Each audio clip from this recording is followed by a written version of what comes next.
Cuando hablamos de medición en investigación científica, hablamos probablemente del paso culminante que nos lleva ya sea a verificar o refutar una hipótesis, o bien a obtener los aportes necesarios para elaborar un análisis y conclusión ajustado a nuestros propósitos. Como tal, no es fácil materializar esta parte del proceso si no se tienen en cuenta ciertas cuestiones. La construcción de un instrumento de medición no es simplemente una recolección de datos. Es la estrategia más conveniente para obtener datos significativos, tanto por validez como por confiabilidad. Ello significa que no se trata de considerar que cualquier técnica e instrumento sirve, ya que su elección depende del tipo de problema, la dificultad que ofrece la hipótesis y las características de los sujetos de análisis. En ese contexto, se trata de contar con uno o más instrumentos que puedan cubrir todas las variables consideradas y desarrolladas durante el proceso de operacionalización de las mismas. Justamente en ese proceso, la interpretación conceptual es indispensable para dirigir hacia los mejores indicadores de presencia o ausencia de esa característica. Los instrumentos pueden ser de creación propia o bien se puede utilizar uno predeterminado que sirva para el caso. Por ejemplo, la escala EVA de dolor, la BRADE para lesiones por presión o Glasgow son instrumentos de medición que pueden perfectamente complementar nuestro proyecto. Como recomendaciones para la construcción, tengamos siempre presente el desarrollo de la operacionalización. Allí tenemos los datos suficientes para orientarnos a un instrumento nuevo o de propia creación. Dentro de cada variable funcional, recordemos, independiente, dependiente e interviniente, que representan la causa, la consecuencia y el factor interviniente, pueden existir categorías asociadas a la cantidad de variables identificadas en la misma porción funcional de la hipótesis, que abarcan diferentes aspectos a medir. Siempre que se piensa en la construcción de un instrumento, no debe dejarse de lado cómo se procesarán los datos después, qué recursos se van a necesitar y si contamos con ellos. Es conveniente que los mismos sean revisados y probados para detectar posibles sesgos, antes de aplicarlos, por ejemplo, como preguntas ambiguas, poco claras u opciones incompletas que no aportan datos esenciales.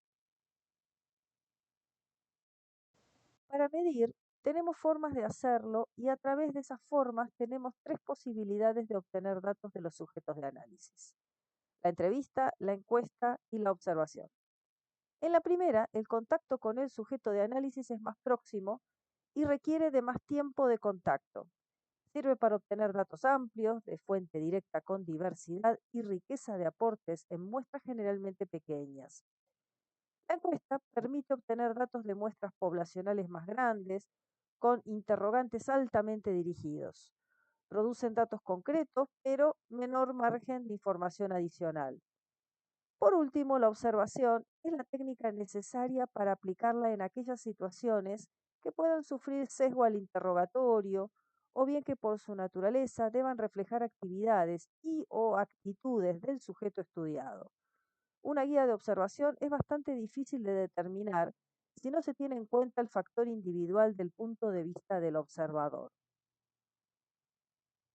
Como mencionamos antes, la entrevista obtiene información a partir de un contacto directo con el sujeto de análisis. Eso permite complementar con mucha información adicional, aún tratándose de preguntas cerradas, ya que cuenta el lenguaje corporal y gestual del sujeto. Como habíamos dicho, esta técnica contempla como instrumento cuestionarios aplicados de forma estructurada, con preguntas preestablecidas y dirigidas con bajo margen de diversidad de respuestas. También las semiestructuradas, en donde existe cierto nivel de flexibilidad, con preguntas abiertas que permitan agregar información adicional. Pero siempre nos encontramos sujetos al eje de la conversación.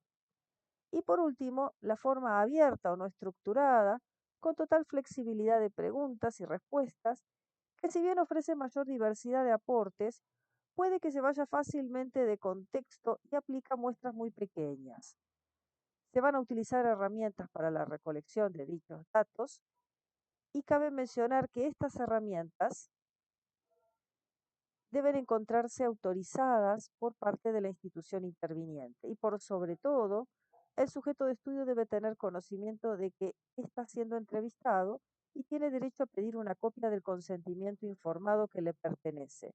Sin ese documento, los datos obtenidos no son válidos. Algunas buenas recomendaciones incluyen no elaborar cuestionarios muy extensos, pensar en las posibles respuestas antes de aplicarlo, ordenar las preguntas de lo simple o general a lo complejo y específico, establecer un instructivo de aplicación, de tiempo y lugar, y revisarlo y validarlo con el equipo investigador.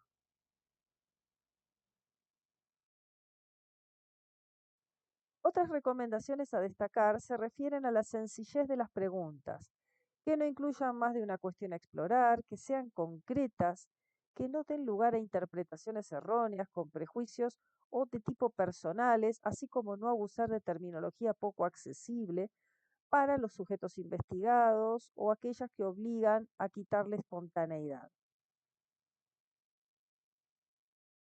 En segundo lugar, las encuestas constituyen una técnica bastante extendida en la práctica de la investigación, porque permite acceder a información de un grupo más amplio de sujetos de análisis con procedimientos predeterminados que dando como resultado respuestas concretas y dirigidas, y su procesamiento suele ser más accesible que la técnica anterior, si bien no aporta detalles o información adicional. En los mismos términos que en la entrevista, el cuestionario, que incluye la técnica, ya sea entrevista o encuesta, debe considerar características propias de los sujetos analizados, como cuestiones de cortesía, prestigio, tabú o cualquier influencia que pueda sesgar la respuesta. Por ejemplo, aquellos temas que exploran aplicación de protocolos, conductas socialmente aceptadas o muy personales. O también la presión por el respaldo o patrocinio del estudio y la posibilidad de ser compensado de alguna manera por la empresa que explora. En encuestas se pueden aplicar diferentes escalas que permiten cuantificar características o cualidades de manera más objetiva. Un claro ejemplo de ello es la escala EVA de dolor, una escala de Likert que como tal permite categorizar un dato subjetivo como es el dolor. Dentro de esas posibilidades, tenemos las escalas de estimación que, por ejemplo, permiten ordenar o clasificar una serie de características, facilitando así, luego de su medición determinada por esa clasificación. Para todos los casos, deben existir instrucciones muy claras de lo que se pretende que el encuestado haga para responder convenientemente. Dentro de ese tipo existen las escalas de puntos, la de clasificación directa y la de comparaciones binarias, muy poco usada. También es muy útil la valorativa sumatoria, donde el sujeto de análisis puede jerarquizar o puntuar una serie de temas preestablecidos. Todos se encuentran puntuados. Para la medición de variables altamente subjetivas, existen las escalas de intensidad que pueden presentarse en viñetas o gráficos y permiten al sujeto de análisis establecer una valoración específica para el ítem seleccionado, una categoría o un puntaje. Esa misma línea, la escala de Likert, combina la escala de intensidad con una guía más precisa que permite acercar más las opciones de respuesta desde una percepción mucho más personal, con colores, dibujos o también palabras. Por último, la escala de diferencial semántico es otra opción en donde se presentan dos aspectos opuestos, ofreciendo un espectro de posibilidades entre una opción y otra, aproximando la respuesta cualitativa a una realidad objetiva y cuantitativa. Una tercera técnica es la observación, quizá una de las más complejas en términos de definir bien aquello que se va a observar, ya que no todo observador ve lo mismo. La observación puede contar con dos tipos de instrumentos: el diario o bitácora o más comúnmente utilizada la lista de cotejo o checklist. Se utiliza para aquellas mediciones de fenómenos que no pueden ser explicados con palabras convenientemente, ya que podrían sufrir algún tipo de sesgo o bien para comportamientos, actitudes, entornos, prácticas o relaciones. Se usa con frecuencia en experimentación social y en medición de fenómenos que constituyen una actividad específica. En ese sentido, cabe mencionar que el observador es parte fundamental del instrumento, ya que dependiendo de su nivel de intervención, este podría representar un aporte favorable o no. El observador puede estar oculto o no, o parcialmente oculto. Ello va a depender del grado de influencia que pueda tener en el observado. Por ejemplo, cuanto más abierta es la presencia del observador, más determinaciones deben considerarse para evitar sesgos de conducta en el observado. La técnica de observación contempla, por un lado, la recopilación de datos observados del objeto o sujeto de estudio. Dicho diario o bitácora puede ser libre o bien dirigido, siendo esta última la forma más acertada, ya que busca contener las observaciones buscadas exclusivamente. Cualquiera sea el instrumento, la observación debe considerar siempre al observador, los prejuicios o la falta de definición de lo que se quiere observar. En pocas palabras, no es del todo fácil despojar al observador de su mirada personal. Por ese motivo se construyen las guías de observación o listas de cotejo. Allí es fundamental establecer sin lugar a dudas o dobles interpretaciones lo que debe observarse y si lo observado está o no presente. Una buena guía puede ser ejecutada por cualquier observador si las instrucciones y su construcción son claras, concretas y objetivas. Por esa razón, y para evitar sesgos, deben redactarse, por un lado, instructivos claros de aplicación, y que las observaciones no den lugar a dudas o ambigüedades que terminan siendo resueltas por el observador. Por eso es muy importante que las observaciones a evaluar estén bien identificadas, agrupadas por categorías y estableciendo una categoría de presencia o ausencia. Un claro ejemplo son las fichas de evaluación en talleres de simulación en la enseñanza, por ejemplo.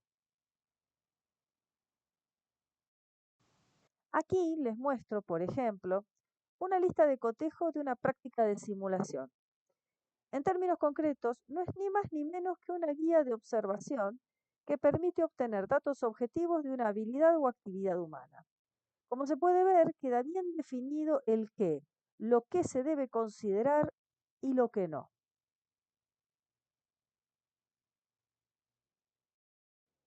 Muchas gracias.